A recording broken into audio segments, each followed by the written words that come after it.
오늘도 예배 잘 오셨습니다. 우리 같이 기도하고 하나님 앞에 예배 드리겠습니다.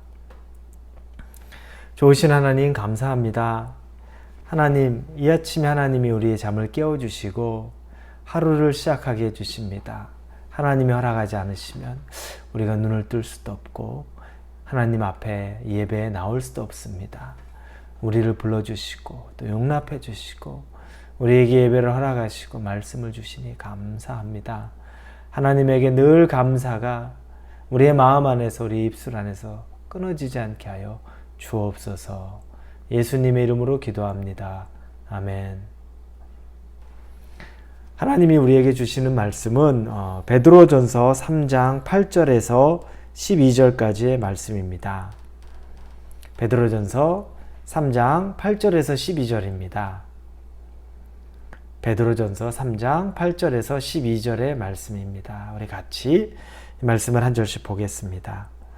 마지막으로 말하노니 너희가 다 마음을 같이하여 동정하며 형제를 사랑하며 불쌍히 여기며 겸손하며 악을 악으로 욕을 욕으로 갚지 말고 도리어 복을 빌라.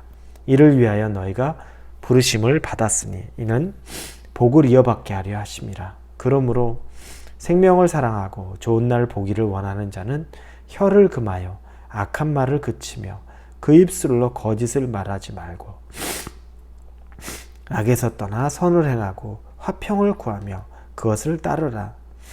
주의 눈은 의인을 향하시고 그의 귀는 의인의 간구에 기울이시되 주의 얼굴은 악행하는 자들을 대하시느니라 하였느니라. 아멘. 요즘 교회들이 많이 힘듭니다. 외적으로는 이 코로나 사태를 통해서 또 교회가 힘든 게 있죠. 교인들이 잘 모일 수가 없고 그러다 보니까 교인들이 서로 예배를 드리거나 또 모임을 갖지 못해서 교회의 어떤 힘이 약화되는 경우들이 또 있습니다. 그리고 또 외적으로 이런 코로나 시기에 또 교회가 이 코로나를 전염시키는 그런 도구처럼 다른 외부의 사람들에게 인식되어서 공격을 받거나 또 그로 인해서 다른 사람들의 눈초리나 또 비난을 받는 일들이 많이 생겨났습니다. 그래서 교회에 대한 이미지, 교회에 대한 마음들이 예전보다 훨씬 더 악화된 것은 또 우리가 부인할 수 없는 사실입니다. 교회는 그 자체만으로 지금 굉장히 어려운 위기에 있다고 말할 수 있습니다. 그러나 교회가 힘든 것은 이렇게 외부적으로 믿지 않는 사람들이 교회를 공격하거나 또 교회가 실수하고 또 잘못해서 이렇게 외부적으로 다른 사람들에게 비난을 받는 것, 그것만으로 교회가 힘든 것은 아닙니다. 가만히 보니까 지역에 있는 교회들 보니까 교회 내부적으로 힘든 교회들도 상당히 많이 있습니다. 교회 내부적으로 힘들다. 외부의 공격이 아니고 불신자들의 공격, 또 이 세상의 공격이 아니라 교회 내부적으로 다툼이 일어난다든지 내부적으로 갈등이 있다든지 하는 문제 때문에 교회가 힘들어지는 경우들이 굉장히 많이 있습니다. 우리 이민교회를 보면서 또 이민교회만이 아니라 한국에 있는 교회들 또 미국에 있는 교회들을 보면서 그런 성도 간의 갈등이나 어려움 또 목회자와 성도 간의 그런 갈등과 어려움들 얼마나 많이 있는지 우리가 알 수 있습니다. 오늘 베드로전서 3장 8절에서 베드로 사도가 이렇게 말합니다. 마지막으로 말하노니 너희가 다 마음을 같이하여 동정하며 형제를 사랑하며 불쌍히 여기며 겸손하며 이렇게 이야기합니다. 이 말씀은 믿는 자들에게 하는 말이죠. 같은 교회 성도들에게 전하는 메시지입니다. 같은 성도들끼리 외적으로는 어떻습니까? 로마의 아주 급격한 아주 극심한 핍박, 그래서 교회에 혼란이 있는 그런 상황, 이런 상황 속에서 교회 내 성도들끼리는 마음을 합하여, 마음을 같이하여 동정하며 형제를 사랑하며 불쌍히 여기며 겸손하며 이렇게 말합니다. 이런 어려운 시기에 너희들끼리는 마음을 같이하고 서로 불쌍히 여기고 사랑하라고 말하는 겁니다. 이게 교회의 성도들에게 주는 베드로 사도의 울림입니다. 그 당시도 요즘과 비슷했을 수 있죠. 우리도 교회 또 이 기독교가 만만하지 않습니다. 옛날처럼 막 복음이 불같이 전달돼서 사람들이 교인 수가 기하급수적으로 늘던 시대가 이제는 아닙니다.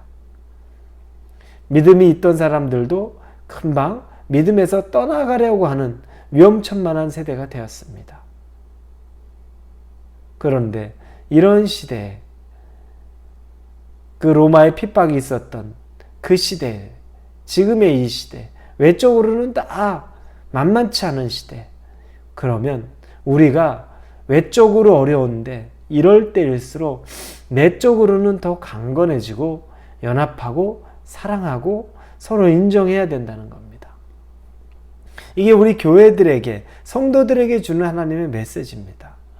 우리가 얼마나 서로를 용납하고 있는지, 우리가 얼마나 서로를 사랑하고 있는지, 우리가 얼마나 서로를 불쌍히 여기고 있는지, 우리가 얼마나 서로를 겸손하게 바라보고 그들을 동정하고 있는지 꼭 우리가 우리를 돌아봐야 된다는 겁니다. 밖에서 받는 상처라면 그럴 수 있다고 하지만 교회에서 받는 상처가 그렇게 크다고 말하고, 교회에서 성도끼리 다투고 분열하고, 목회자와 성도끼리 다투고 분열하고, 그런 일들을 보면 정말 가슴 아프죠. 베드로 사도가 이 말을 하는 이유, 그 당시에 얼마나 외적으로 힘드니, 그러면 우리가 내적으로 우리 성도들끼리는 서로 용납하고 사랑하고 불쌍히 여기고 겸손한 마음으로 품어줘야 되지 않겠느냐. 이 메시지를 들을 때 우리 마음 안에 다시금 맞습니다. 그렇습니다. 사랑하지 못했던 우리 성도의 관계, 서로 간에 용납하지 못했던 우리들의 관계, 불쌍히 여기지 못했던 관계에 대해 우리가 회개하고 다시 하나님의 사랑 앞에 엎드려줘야 됩니다.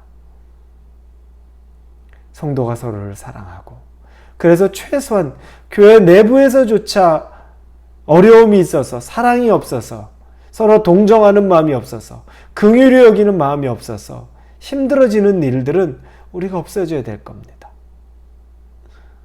사랑하는 우리 성도 여러분, 우리가 이 모습을 놓고 기도해야 됩니다.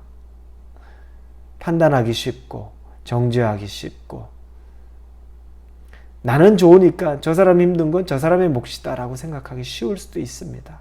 그러나 성경에서 하나님은 그걸 원치 않습니다. 서로 긍휼히 여기고 이럴 때일수록 사랑하고 동정하고 불쌍히 여기는 마음으로, 겸손한 마음으로 바라보라는 겁니다. 9절에는 악을 악으로 욕을 욕으로 갚지 말고 도리어 복을 빌라. 이를 위하여 너희가 부르심을 받았으니 이는 복을 이어받게 하려 하심이라. 이렇게 나옵니다. 이 말은 오히려 외부에 나를 피박하는 사람들, 불신자일 수도 있고 여러 사람일 수 있습니다. 예수님의 사람 제자 훈련을 하는데 한 성도님이 이런 얘기를 합니다. 전도자에 대해서, 우리가 전도에 대해서 얘기하는데 삶 속에서 우리가 삶에서 직장이나 사회에서 전도를 해야 된다, 이런 얘기를 하는데, 그런데 참 쉽지 않다고 이야기합니다. 직장에서 때로는 당신은 이중인격자야, 이런 소리까지 들었다는 겁니다. 뭐냐면 기독교인이라고 말하면서 왜 기독교인 같지 않아? 라고 하는, 우리가 받는 외부의 사람의 목소리 중에 가장 가슴 아픈 소리죠. 정말 속상한 소리입니다. 근데 이런 얘기까지 들었다고 이야기를 합니다. 여러분, 이런 얘기를 듣고 또 이런 소리를 듣는다면 우리가 쉽게 마음이 진정되지 않을 겁니다. 그러면 나도 한마디 해주고 싶고 또 나도 거기에 대꾸를 해주고 싶을 텐데, 그때 오늘 메시지는 악을 악으로 갚지 말고 욕을 욕으로 갚지 말고 도리어 복을 빌라. 예수님의 산상수훈의 가르침이죠. 이렇게 거꾸로 반대의 정신으로 하라고 말하는 겁니다. 어렵습니다. 정말 우리가 이렇게 하기 힘듭니다. 그런데 왜 그렇게 해야 되느냐? 그 이유는 그 사람을 위한 것 같지만 사실은 이를 위하여 너희가 부르심을 받았으니 이는 복을 이어받게 하려 하심이라. 그렇게 하는 게 네가 복이 있는 것이다. 네가 복을 받는 것이다. 그게 너의 복이 되는 것이다. 이 말입니다. 그 사람에게 나쁜 말 하지 않아서 좋은 것, 그 수준이 아니라 그렇게 하는 것이 네가 복을 얻는 것이다. 하나님의 말씀에 복 있는 자가 되는 것이 바로 그런 삶, 너를 위한 삶이라는 겁니다. 주일에도 노아에 대한 이야기를 하면서 노아가 순종했던 거, 우리가 순종하면 그게 하나님에게 좋은 일 같지만 우리가 순종할 때 그것은 너를 위하여 방주를 지어라. 너를 위한 것, 노아를 위한 것, 노아의 가족을 위한 것이라는 것을 우리는 보았습니다. 방주를 만들어서 하나님이 좋을 일은 하나도 없습니다. 하나님이 유익 얻을 만한 건 하나도 없는데 너를 위하여 방주를 짓되 이렇게 말합니다. 순종하는 건 우리를 위한 것, 즉 다른 사람에게 악을 악으로 갚지 않고 선으로 갚고 욕을 욕으로 갚지 않는 것은 너에게 복이 된다. 여러분 이 말씀을 꼭 믿으십시오. 성도끼리는 정말 긍휼히 여기고 사랑하고 품고 불쌍히 여기는 마음을 갖고 그리고 불신자에 대해서는 반대의 마음으로 악을 악으로 갚지 않고 나를 핍박해도 선으로 갚으려고 노력하고 그게 우리에게 복이 되고 하나님이 기뻐하신다는 것을 꼭 믿으시고 말씀을 의지해서 우리의 자아를 죽이고 말씀을 의지해서 그 능력을 힘있는 저와 여러분이 되기를 주님의 이름으로 축원합니다. 기도합니다. 하나님 감사합니다. 우리 믿는 성도끼리는 절대 다툼이나 분열이 아니라 서로가 불쌍히 여기고 서로가 사랑하고 긍휼히 여기며 용납하는 관계가 되게 하여 주시되 또 우리를 핍박하는 나를 핍박하는 사람들에게 있어서는 악을 악으로 갚지 않고 욕을 욕으로 갚지 않고 도리어 선으로 그들에게 복을 빌어주므로 하나님으로부터 복을 받는 우리가 되게 하여 주옵소서. 예수님의 이름으로 기도합니다. 아멘.